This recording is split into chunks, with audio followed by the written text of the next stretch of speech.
Hello students, in the previous lectures you have learned more about the atomic model of atom, right? The first one is the J.J. Thomson model and next one is the Rutherford model you learn, and later that is the Bohr model of an atom. Okay, and now the next model is the quantum mechanical model of atom. Quantum mechanical model of atom. Okay, so these quantum mechanical model came with the uh, new techniques by using the quantum mechanics. Okay, and same thing you have also learned that, sorry, uh, in the Bohr model you learn more about the Bohr model explains about the one electron containing atoms like hydrogen.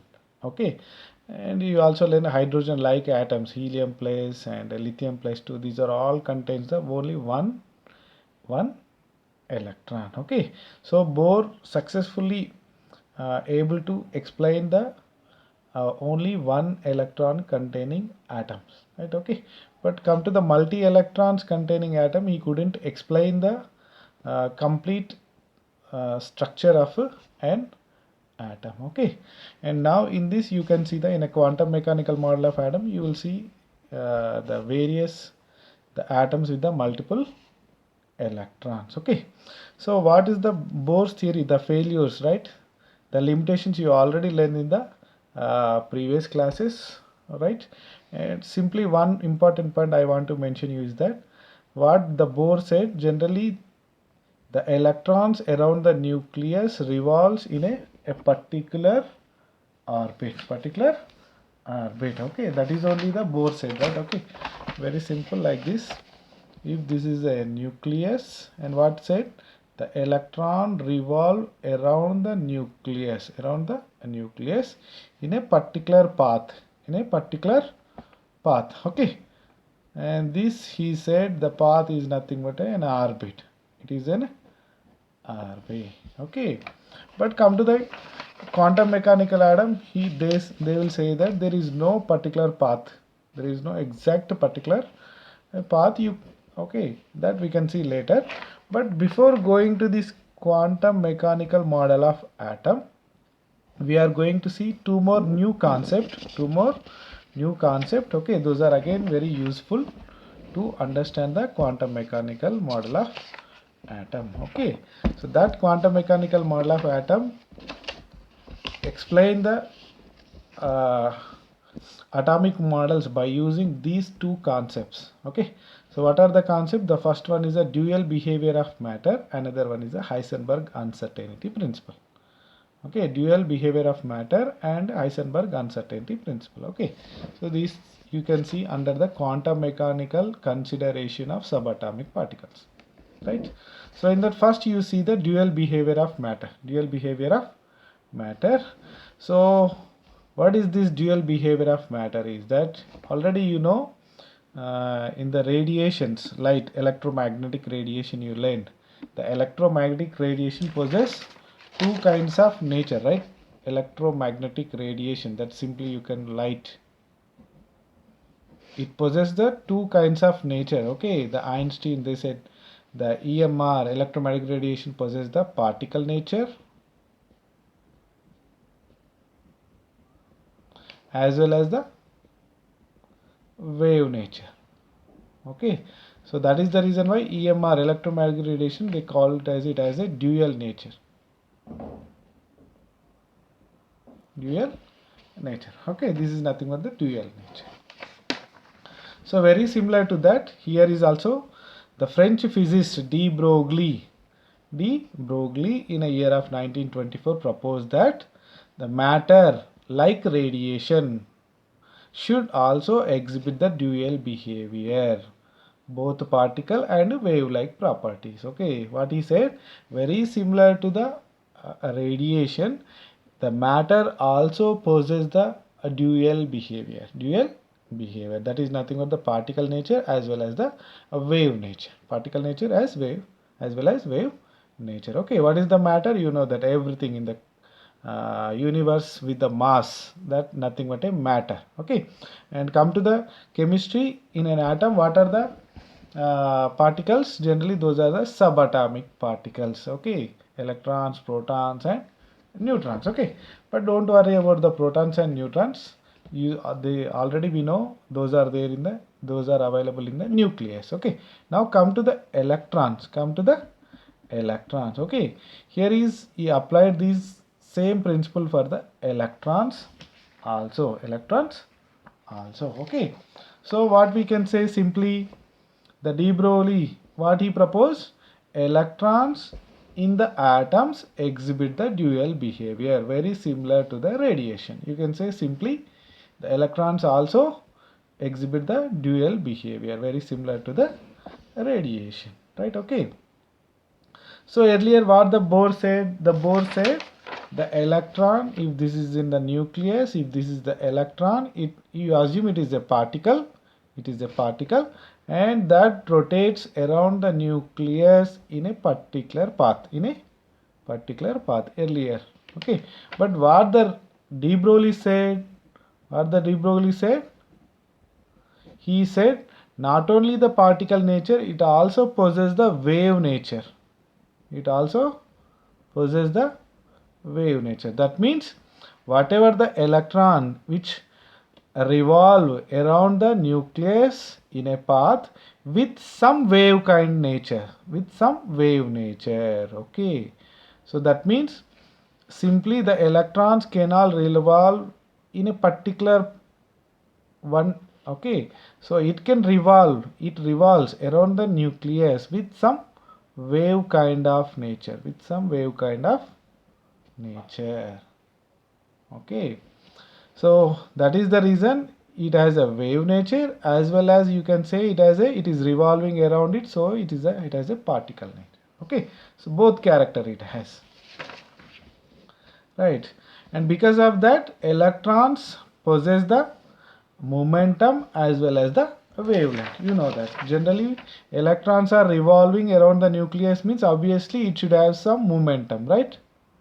It has some momentum, and along with that, according to the de Broglie, it has a wave nature. That means for every successive troughs or curve, what you can say, it is a lambda wavelength. Okay, it also possesses the wavelength, movement as well as the wavelength. Okay, momentum as well as wavelength. Okay, and then after that, the de Broglie proposed a relationship. He gave a relationship between the momentum and lambda wavelength. He gave some relation. What is the relation? The lambda is equal to h by rho. Okay, so what is this? This is nothing but a momentum, and the lambda is a wavelength. What is the h? The h is nothing but the Planck's constants. What is the Planck's constant value? That is 6.625 into 10 to the power of minus 27 erg second. This is in the CGS. And come to the MKS, 6.625 into 10 to the power of minus 34 joule second. Okay, so what is the joule? The joule is nothing but kilogram meter square second minus 2, second inverse 2, right? Okay, isn't it? Yes, the joule is equal kilogram meter square second inverse 2. Okay, so now come to the momentum. What is the momentum? It is equal to mass into velocity. Okay, this is a mass and v is nothing but velocity, right? And this total equation we are applying for the electron. So that what you can say, so this is the m mass of electron, this is a velocity of electron. Okay, simply how you can write the equation, that is lambda is equal to h by mv. This is the de Broglie's relation. For the dual behavior of matter. Okay, so then how he proposed this is a generally it is a little bit extra one, but still you want to read, you can read. How he explained this is that very simple. The de Broglie calculated the wavelength of electron by using the Einstein's as well as the Planck's equation. Okay, so what is the Einstein equation? You know that. What is the Einstein equation? E is equal to mc square. What is the Planck equation? That is E is equal to h nu. So then equal these energies. So if the energies are equal, simply you can say mc square is equal to h nu. Mc square is equal to h nu. Nu means c by lambda. So mc square is equal to hc by lambda, or simply the lambda is equal to h by mc. H by mc. So this c is nothing but it is the velocity of the light, speed of light. Okay, but when you come to the matter, the same thing we are applying, right? Okay, come to the matter, we will take it as a v. We will take it as a v. That means the lambda is equal to h by mv. So this is nothing but the de Broglie equation for dual nature of the matter. Okay, right. And how this is about the dual nature of matter. Okay, then fine. So how the de Broglie proposed this? Is there any experimental evidence for that? So earlier there wasn't any experimental evidence, but later that his assumptions. What is the assumption? That is the wave nature of electron was confirmed experimentally by diffraction phenomena. Okay, so what is the diffraction? You know, you learned in the physics, diffraction phenomena. Okay, and by this phenomena an electron microscope has developed. Okay, what is that? By using this phenomena, later that by using the diffraction phenomena, an electron microscope has developed, right? Okay, what is this electron microscope? It is an instrument. An instrument, and that gives the information about the surface of the matter. Like, to take any example, iron rod or gold. Okay, so when you analyze the gold or iron with the electron microscope, it is like a microscope. What you will see is that you can see the surface, matter surface. That means iron surface, how the iron surface is. Okay, how the gold surface is. Okay, how you will find out? By simply the electron diffractions, by using the electrons diffractions techniques. Okay, right.